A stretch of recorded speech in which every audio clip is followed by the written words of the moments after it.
Olá. Uma economia de mais de 200 milhões de reais em 2017.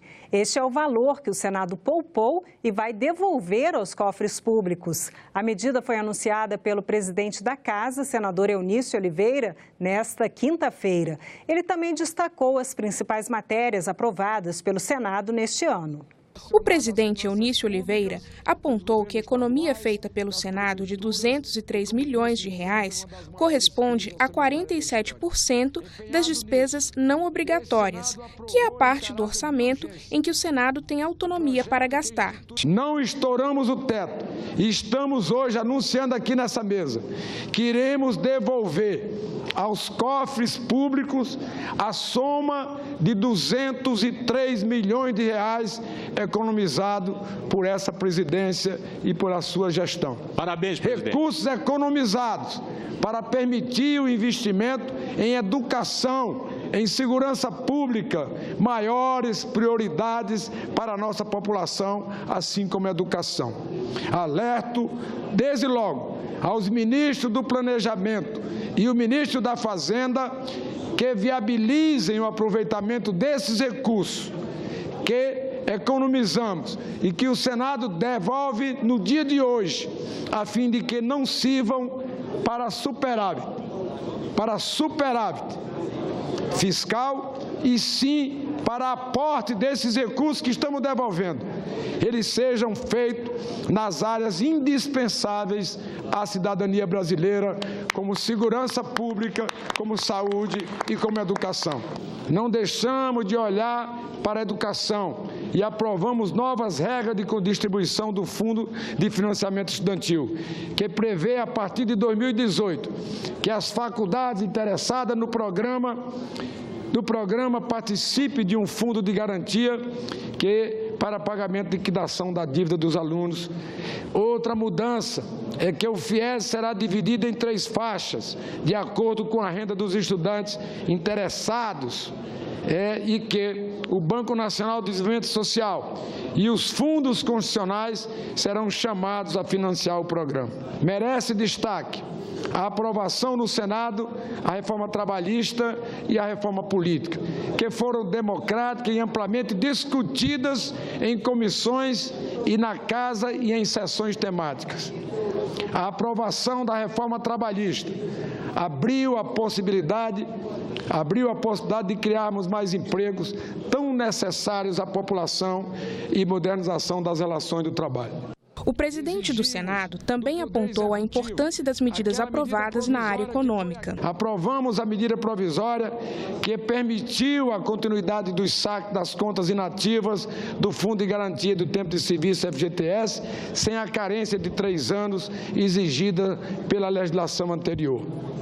A criação do programa Cartão Reforma, crédito para a família reformar e construir parte das suas casas, ainda para colaborar com os estados e municípios. Aprovamos uma série de matérias relacionadas às finanças públicas dos governos estaduais, das prefeituras, que, como disse, enfrentam uma das maiores crises orçamentárias da história. Empenhado nisso, este Senado aprovou em caráter de urgência o projeto que institui o regime de recuperação fiscal dos estados e do Distrito Federal. A matéria foi aprovada por esta Casa e sancionada sem vetos presidenciais.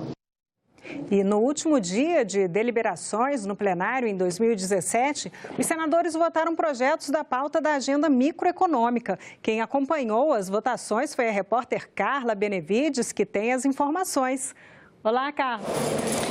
Eni, foi aprovado o projeto de resolução que prevê a presença do ministro-chefe da Casa Civil na Comissão de Assuntos Econômicos, uma vez a cada semestre, para apresentar as ações que o governo tem promovido com o objetivo de melhorar a produtividade e o ambiente de negócios no país. O senador Armando Monteiro acatou uma emenda permitindo que outros ministros também compareçam à CAI. E essa matéria segue agora para sanção.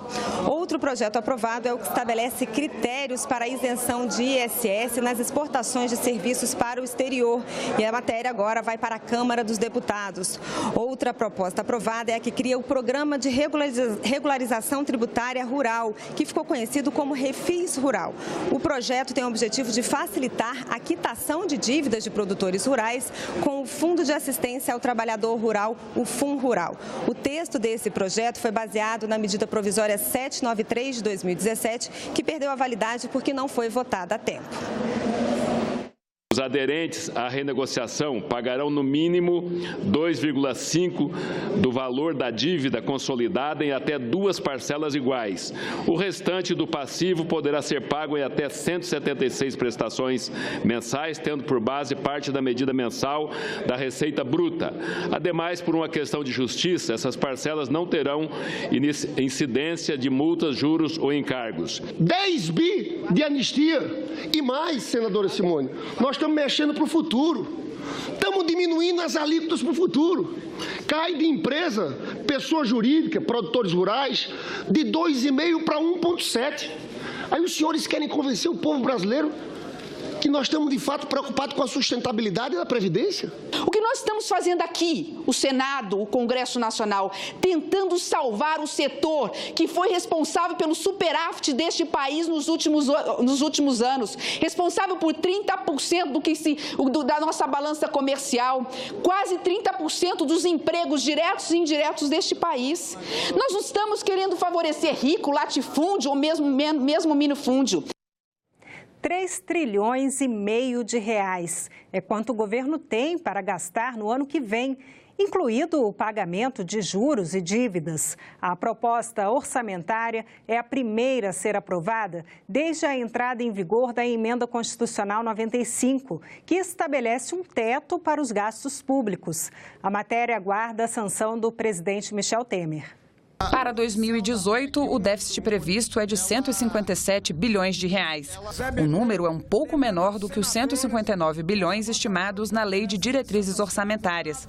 A redução reflete a expectativa de um crescimento maior do país no próximo ano, gerando 4,9 bilhões a mais de caixa. A primeira vez que a gente tem uma lei orçamentária anual feita sob a PEC do teto dos gastos públicos, a Emenda Constitucional 95, e acho que esta Casa, o Congresso Nacional, demonstrou maturidade suficiente e importância da gente fazer um orçamento e da gente construir um orçamento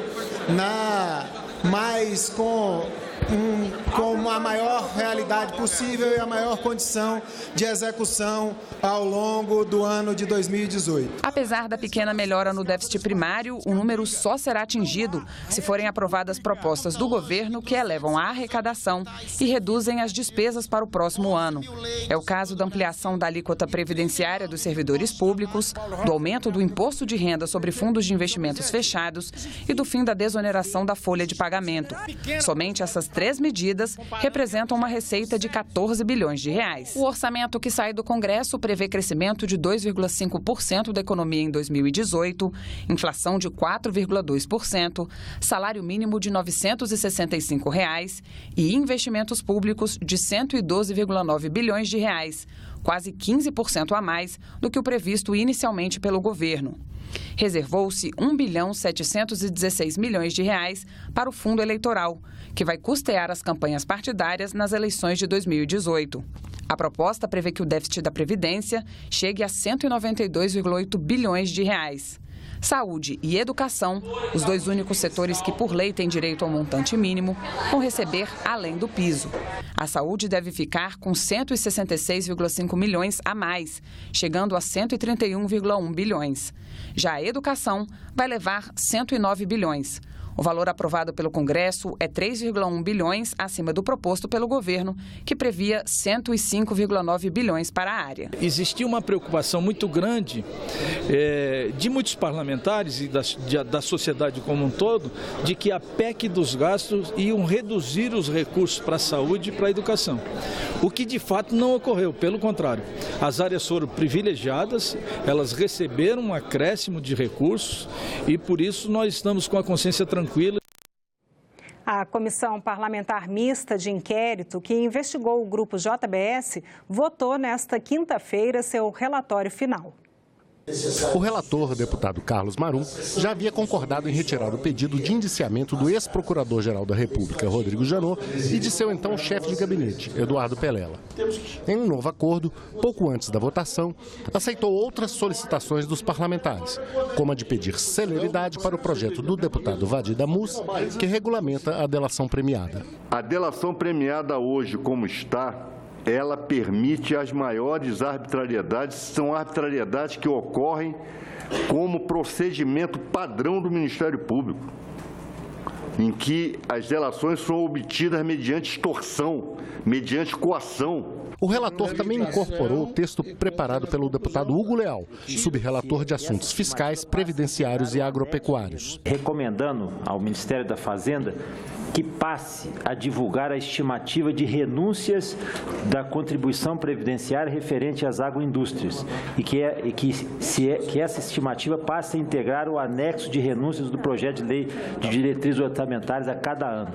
É importante que nós tenhamos transparência total e aí identificação nessas renúncias, até para sabermos qual é o seu impacto. Não houve, porém, unanimidade. É triste o final dessa CPMI, né? Ela termina como começou, esvaziada. O objetivo, desde o início, todo mundo já sabia, né? E foi falado, e repito aqui, que era apenas perseguir o Ministério Público. O resultado agradou o relator e o presidente da CPMI. Meu relatório seria outro.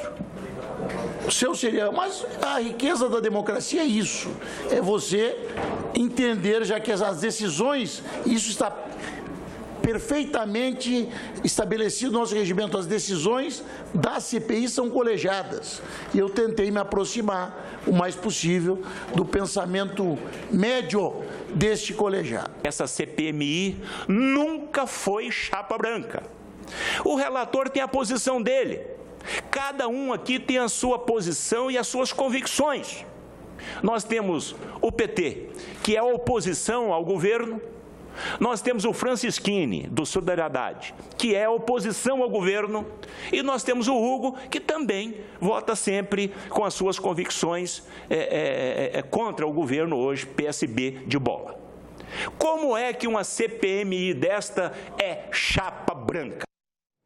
O relatório final da CPMI foi aprovado com os votos contrários dos deputados delegado Francisquini, Hugo Leal e João Gualberto. Será encaminhado ao Ministério Público Federal, à Polícia Federal, ao Tribunal de Contas da União e à Controladoria Geral da União. E nós ficamos por aqui. Você pode rever as reportagens desta edição na nossa página na internet, senado.leg.br/tv. Muito obrigada pela companhia e até a próxima.